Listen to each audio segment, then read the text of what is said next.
I have several questions for you.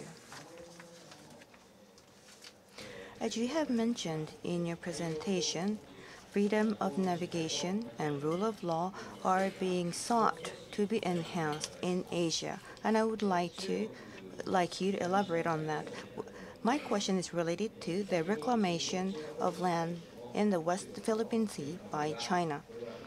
Recently, a Chinese official asserted that it has a military purpose and China does not show any intention to slow down the reclamation.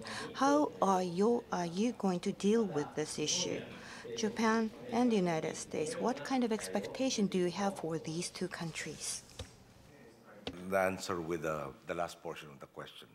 When America and Japan both talk about their concerns, and this voice is also seconded by the European Union and various other countries that have expressed concern about the reclamation efforts.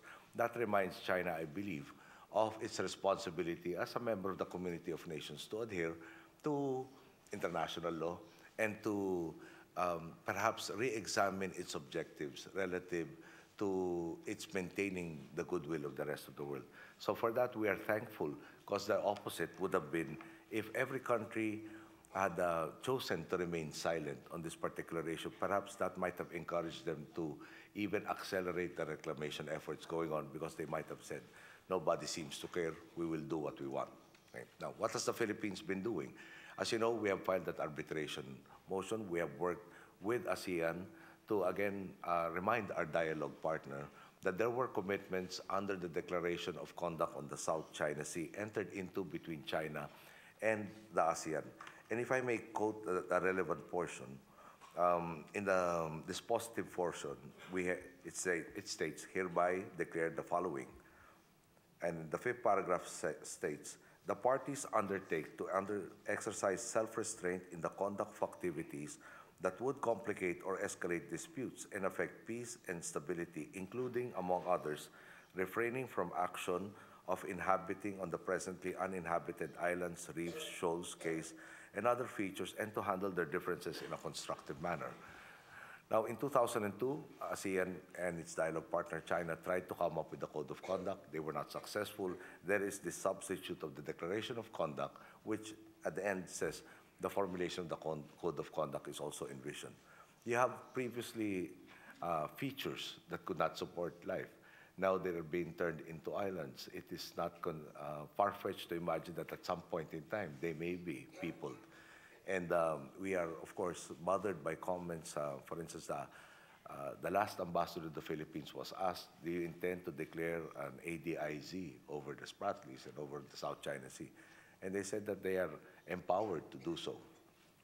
This reclamation effort seems to go against both the letter of this agreement entered into, as well as the spirit of the law. So perhaps we reiterate, we ask China, is this a necessary step? And if stability is a necessary prerequisite to prosperity for all, and if prosperity for all our peoples is the be-all and end-all of any government, then perhaps they should re-examine all of these efforts and see whether or not this is necessary, given the increasing tensions that are happening because of these activities. Thank you. ありがとうございます。次の質問に移ります。Let me ask you the next question. This year marks 70th year after the end of the World War II. In East Asia, however, still there are some historical issues between Japan and China and South Korea. On the other hand, I believe Japan and the Philippines have made a great success in the reconciliation after the war. This summer, Prime Minister Abe is to make a statement to mark 70th anniversary after the end of the war, and it is drawing attention from various countries. So, Mr. President, what would you like to hear from Mr. Abe, Prime Minister Abe, in the statement? So that's my first question. And the second question is that about the movement taken by the government as well as Prime Minister Abe.